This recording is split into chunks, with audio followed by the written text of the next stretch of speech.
Hello everyone, how are you all. जैसा कि आपको पता है कि मैं 6 लेक्चर कंप्लीट कर चुका हूँ और 83 तक क्वेश्चन मैंने वहाँ पे कंप्लीट कर चुका हूँ ट्रांसफार्मर के, ओके, एसएससी जेई के। और यहाँ पे ये जो मेरा लेक्चर है ये यहाँ पे मैं टोटल 100 क्वेश्चन करवाने वाला था और synchronous machine and induction machine and DC machine के क्वेश्चन ऑलरेडी मैं कंप्लीट कर चुका हूँ। ओके, जिन्होंने वो वीडियो नहीं देखे हैं वो देख सकते हैं।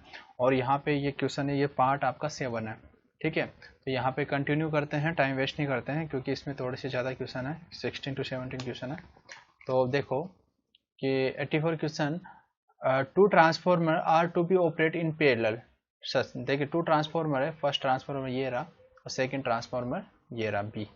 ये पैरेलली ऑपरेट हो रहे हैं, operated in parallel such that they share load, ठीक है।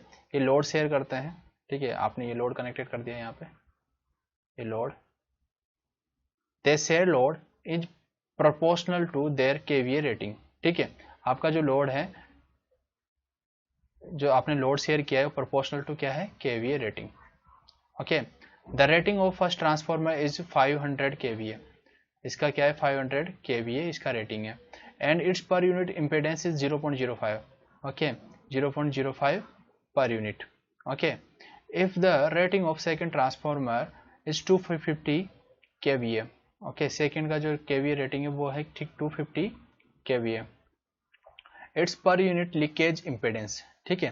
तो अब देखो ना, आप यहाँ पे जो ये पैरेलल के अंदर कनेक्टेड किया है और जो आपको भी पता है कि जो आपका लोड होगा, शेयर जो लोड किया होगा पैरेलल के अंदर, वो directly proportional to KVA rating, okay. तो यहाँ पे दोनों का क्या होना चाहिए, पर यूनिट इम्पेडेंस दोनों का क्या होना चाहिए, सेम होना चाहिए।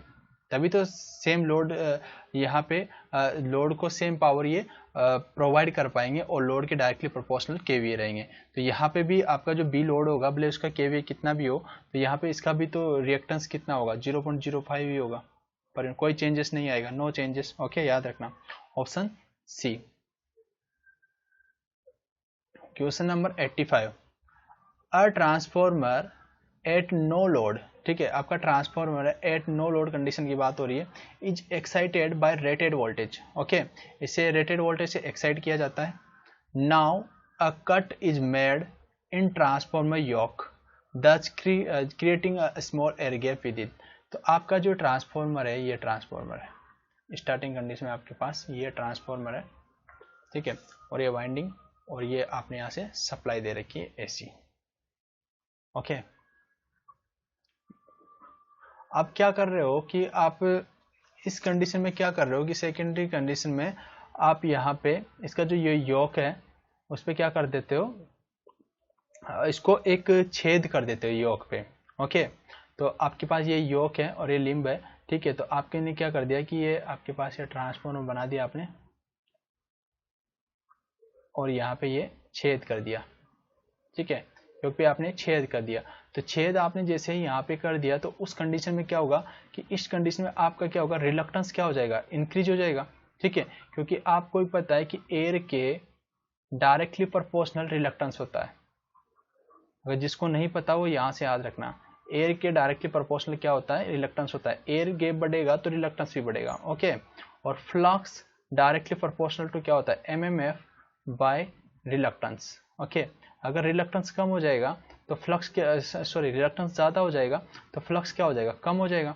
और फ्लक्स कम हो जाएगा तो आपको भी पता है कि जो ट्रांसफॉर्मर होता है वो फ्लक्स कांस्टेंट डिवाइसेस होती है, फ्लक्स कांस्टेंट डिवाइस होती है, ठीक है।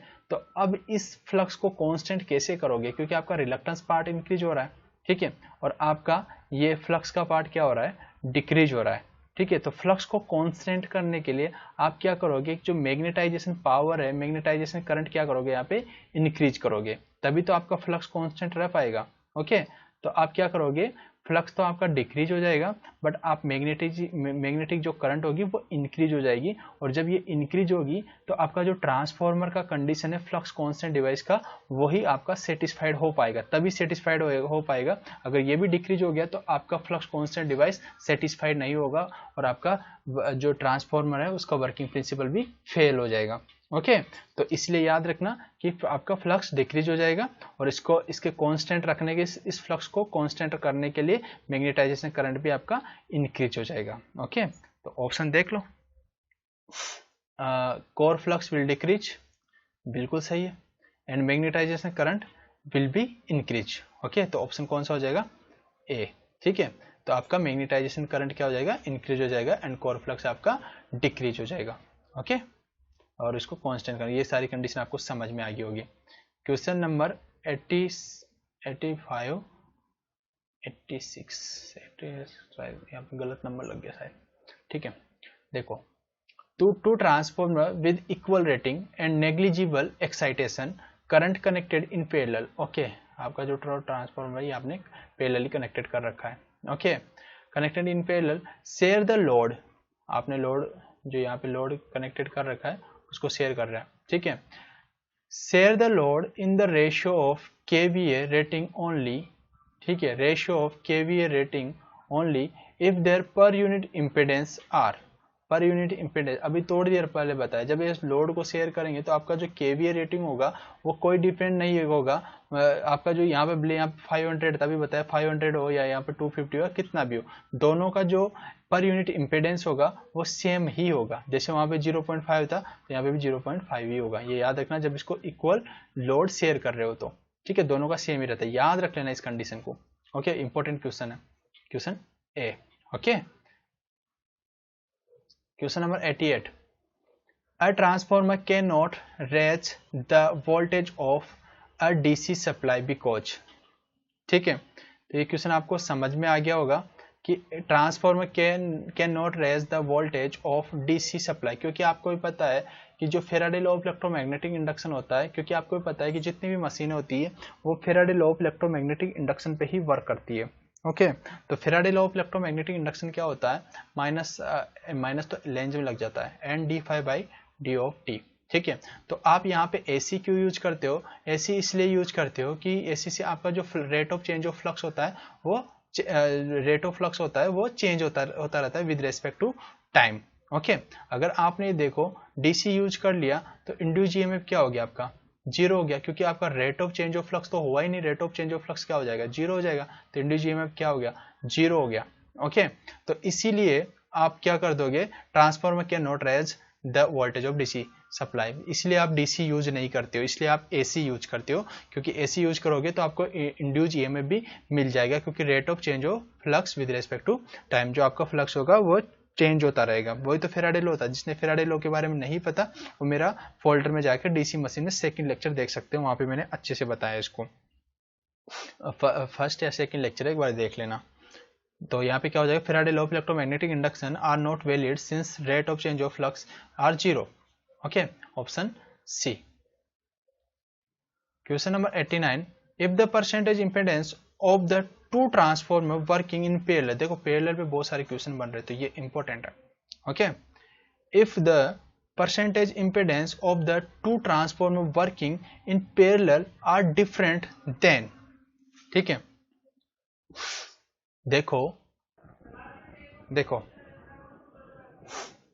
इस कंडीशन में क्या है कि if the percentage of impedance of two transformer are working in parallel are different.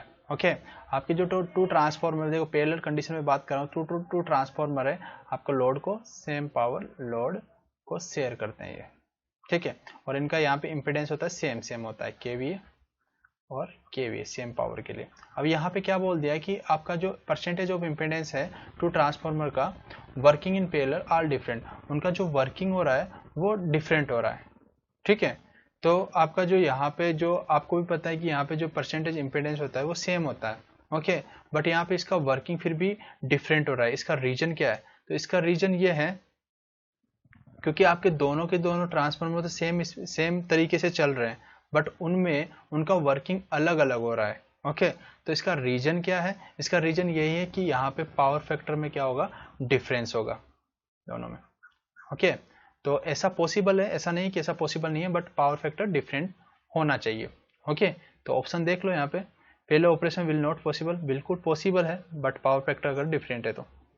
Transfer will be overrated, power factor with the transfer will be same. Parallel operation will be still be possible but their power factor at which their two transformer operate will be different. Okay, transfer operate will be different के लिए two transformer operate will be different from the power factor of the common load. ठीक है, तो आपको समझ में आ गया होगा कि power factor at which the two transformer operate will be different. ठीक है, पावर फैक्टर इनका अलग अलग होना चाहिए आपके लिए, सेम लोड के लिए, दोनों के लिए कॉमन लोड है, तो ये कंडीशन भी आपके लिए पॉसिबल है। Okay, question number 90, star star transformer work satisfactory with, ठीक है, स्टार स्टार कनेक्शन है आपका। तो आपने देखा होगा पावर सिस्टम के अंदर आप स्टार स्टार कनेक्शन कहाँ पे यूज करते हो, बैलेंस में भी यूज करते हो, फॉल्ट एनालिसिस के अंदर एंड अनबैलेंस के अंदर भी यूज करते हो। तो ऑप्शन कौन सा हो जाएगा, C, balance and unbalance load के लिए। ठीक है, नेक्स्ट क्वेश्चन है 91, single phase transformer can be use in parallel only when their voltage are. ठीक है, तो आपका सिंगल फेज ट्रांसफार्मर है, वो पैरेलल में आप यूज कर रहे हो, तो उनका वोल्टेज क्या होना चाहिए, ठीक है, वोल्टेज क्या होना चाहिए, इक्वल होना चाहिए। ओके, तभी तो आप इधर से इधर ट्रांसफर नहीं हो पाएगा, यहाँ पे वोल्टेज दोनों का सेम रहेगा, तो यहाँ से करंट इधर की ओर ट्रांसफर नहीं हो पाएगा, डायरेक्टली लोड को ही शेयर होगा। ओके, यहाँ पे लोड होगा तो इसको यहाँ पे लोड को ही डायरेक्टली शेयर होगा, इधर से इधर ट्रांसफर नहीं बना पाएगा। अगर इधर से इधर ट्रांसफर हो गया तो हाई वोल्टेज से लो वोल्टेज की तरफ जाएगा और सर्कुलेटिंग करंट फ्लो करेगा, इसीलिए आप सेम वोल्टेज रेटिंग रखते हो। Okay, transformer oil is used, ठीक है, जो ट्रांसफार्मर ऑयल यूज किया जाता है वह इंसुलेटर और कूलेंट के लिए यूज किया जाता है। ठीक है, इंसुलेशन के लिए भी किया जाता है और कूलेंट के लिए भी यूज किया जाता है, option C. Question number 92, which is to short circuit on performing short circuit test on the transformer. Short circuit test होता है, आपने ये ट्रांसफार्मर होगा तो यहाँ पे आपने अमीटर वोल्ट मीटर सारी की सारी चीज़ें आप लगाते हो, यहाँ पे वोल्ट मीटर होता है, यहाँ पे अमीटर होता है, इस तरीके से आपका ये ट्रांसफार्मर होता है। ठीक है, अब यहाँ पे सेकेंडरी क्या कर दिया आपने, शॉर्ट सर्किट कर दिया। अगर शॉर्ट सर्किट हो गई तो इधर क्या होगी, एल वी वाइंडिंग होगी और इधर क्या होगी, एच वी वाइंडिंग होगी। अगर ओपन सर्किट की बात करूँ मैं, ठीक है, तो एच ओपन सर्किट के अंदर क्या होता है, सेकेंडरी क्या कर देते हो आप, यहाँ पे ये आपका वोल्ट मीटर होगा, ठीक है, जनरली रफ डायग्राम बना रहा हूँ मैं, और यहाँ पे अमीटर होगा और ये आपने ये कनेक्टेड कर दिया, ये आपका सेकेंड वोल्ट मीटर का ये पार्ट यहाँ से कनेक्टेड हो गया। और आपने सेकेंडरी क्या कर दिया, यहाँ पे ये ओपन सर्किट कर दिया, प्लस माइनस ओपन सर्किट, तो ये क्या हो गया, हाई वोल्टेज, ये एलवी साइड। ठीक है, ओपन सर्किट जो टेस्ट किया जाता है वो एलवी साइड के अंदर किया जाता है। ठीक है, और जो शॉर्ट सर्किट टेस्ट किया जाता है वो हमेशा एचवी साइड के अंदर किया जाता है। ठीक है, याद रखना open circuit test LV side में किया जाता है, और क्योंकि वोल्ट मीटर इधर ही लगे रहते हैं तो इधर प्रीफर किया जाता है, और शॉर्ट सर्किट टेस्ट आपका एचवी साइड में प्रीफर किया जाता है, option B. Question number 93, a single phase 50 hertz transformer has high voltage and low voltage winding. ठीक है, लो वोल्टेज वाइंडिंग, ठीक, high voltage winding and low voltage winding voltage. The transformer ratio, याद रखना जो transformer ratio होता है, एक तो होता है वोल्टेज जो टर्न रेशियो क्या होता है, V1/V2। ओके, एंड आपका जो ट्रांसफार्मर रेशियो होता है, ट्रांसफार्मर रेशियो, ये क्या होता है, inversely proportional to turn ratio. ठीक है, तो हमेशा याद रखना जो ट्रांसफार्मर रेशियो होता है K = V2/V1, टर्न रेशियो का उल्टा। ओके, तो टर्न रेशियो कितना है आपके पास, 2200 / 220। ओके, तो यहाँ पे कितना हो जाएगा, ये 10, टर्न रेशियो 10। ओके, बट आपका जो ट्रांसफार्मर रेशियो होगा वो कितना हो जाएगा, क्योंकि ये तो V1/V2 ये है, तो V2/V1 क्या हो जाएगा, 1/10। ठीक है, तो ऑप्शन ट्रांसफार्मर रेशियो की बात कर रहा है, तो ट्रांसफार्मर रेशियो क्या हो जाएगा, बी। बट टर्न रेशियो होता तो टर्न रेशियो क्या होता, ओनली 10।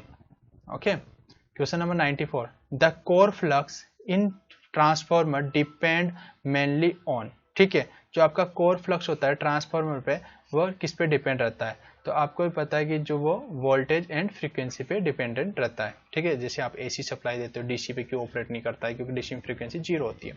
ओके, तो वोल्टेज एंड फ्रीक्वेंसी पे डिपेंड करता है, तो option D. Question number 95, the use of higher flux density in the transformer design.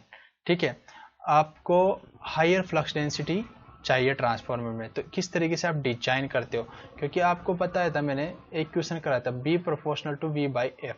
ठीक है, जितनी फ्रीक्वेंसी आपकी कम होगी उसका साइज उतना ही क्या होगा, ज्यादा होगा, ट्रांसफार्मर का साइज उतना ही ज्यादा होगा। इसलिए मैंने बोला था कि इंडिया के अंदर 50 हर्ट्ज फ्रीक्वेंसी यूज की जाती है, तो उसका साइज भी क्या होता है, ज़्यादा होता है। अगर फ्रीक्वेंसी आपकी कम होगी तो फ्लक्स डेंसिटी क्या हो जाएगी, ज़्यादा हो जाएगी। फ्लक्स डेंसिटी ज़्यादा हो जाएगी तो आप देखो कि फ्रीक्वेंसी कम हो रही है तो साइज भी क्या हो जाएगा, ज़्यादा हो जाएगा ना। ठीक है, तो यहाँ पे देखो, यहाँ पे साइज ज़्यादा हो जाएगा तो वेट भी तो क्या हो जाएगा उसका, इंक्रीज हो जाएगा, इंक्रीज होगा या रिड्यूस होगा।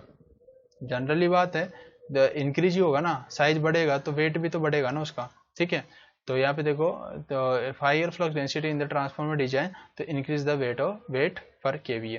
ठीक है, साइज बढ़ेगा तो वेट भी बढ़ेगा। Question number 96, step up transformer increase. ठीक है, स्टेप अप, आप स्टेप अप करते हो तो क्या बताओ, वोल्टेज को तो इंक्रीज करते हो, फ्रीक्वेंसी पावर करंट को थोड़ी इंक्रीज करते हो, और स्टेप डाउन करते हो तभी वोल्टेज को डिक्रीज करते हो। ओके, तो option B. Secondary winding of an auto transformer is also called as. आपको भी पता है कि ऑटो ट्रांसफॉर्मर है, ये सेकेंडरी वाइंडिंग, ये प्राइमरी वाइंडिंग, ये सेकेंडरी वाइंडिंग। ओके, जो सेकेंडरी वाइंडिंग होती है वो किससे रिप्रेजेंट की जाती है, कॉमन वाइंडिंग से ही रिप्रेजेंट करते हो ना इसको, IL माइनस IH, और इसको IH, ये प्राइमरी वाइंडिंग, तो common winding. 97 complete. Question number 98, the no load current in a transformer. जो नो लोड करंट होती है ट्रांसफॉर्मर में, याद रखना नॉन साइनोसॉइडल होती है, साइनोसॉइडल कभी भी नहीं होती, नॉन साइनोसॉइडल होती है। ठीक है, a short circuit test on transformer give. Short circuit test जो होता है वो कॉपर लॉस को बताता है, जबकि ओपन सर्किट जो टेस्ट होता है वो किसको बताता है, कोर लॉस को। कोर लॉस बोलो या आयरन लॉस बोलो, या हिस्टेरिसिस लॉसेस और एडी करंट का कॉम्बिनेशन बोलो। ओके, तो यहाँ पे शॉर्ट सर्किट टेस्ट तो कॉपर लॉस, मतलब एट एनी लोड, किसी भी लोड पे। ठीक है, अगर फुल लोड बोल रहा है तो मतलब मैक्सिमम एफिशिएंसी कंडीशन है, मतलब आप जो यहाँ पे copper loss short circuit test perform करते हो वो किसी भी लोड पे परफॉर्म करते हो, वहां पे फाइंड क्या करते हो, कॉपर लॉस। ठीक है, ऑप्शन बी। क्वेश्चन नंबर 100, तो ये देखो, transformer cooling and insulation oil must be. ठीक है, तो आपका जो transformer cooling and insulation oil must भी होना चाहिए। आपका इंसुलेशन एंड ट्रांसफॉर्मर जो कूलिंग के लिए जो ऑयल यूज करते हो वो एंड इंसुलेशन ऑयल होना कैसा चाहिए, जिसका विस्कोसिटी कम हो। ठीक है, मतलब कम गाढ़ा हो। ठीक है, जिसकी विस्कोसिटी कम हो। ठीक है, तो ऑप्शन ए। ठीक है, तो इतना ये 100 क्वेश्चन मैंने कंप्लीट कर दिए, और ये लास्ट क्वेश्चन है 101। आई स्क्वायर आर लॉसेस बोलो या ओमिक लॉसेस बोलो, आर नो एज। ठीक है, जो आपका कॉपर लॉस, जो ये लॉस है, आयरन लॉस या ओमिक लॉस, इसे किससे जानते हो, इसे copper losses, sorry, iron loss या ohmic losses are known as. ठीक है, किससे जानते हो, copper losses, iron losses, eddy current losses and hysteresis losses.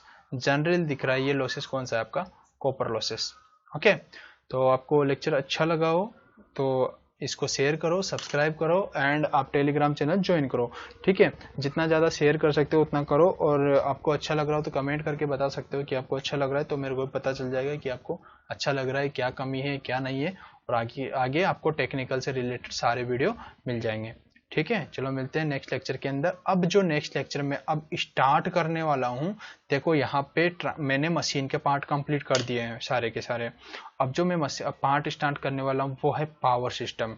अब पावर सिस्टम के क्वेश्चंस में उसका नया फोल्डर बनाऊंगा, और पावर सिस्टम के आपको क्वेश्चंस SSC JEE के बहुत जल्दी आपको मिल जाएंगे। ओके, उसके बाद ESC गेट के भी कराएंगे, बट पहले JEE लेवल के करवाने वाले हम। ठीक है, चलो ठीक है, थैंक यू, मिलते हैं नेक्स्ट लेक्चर के अंदर।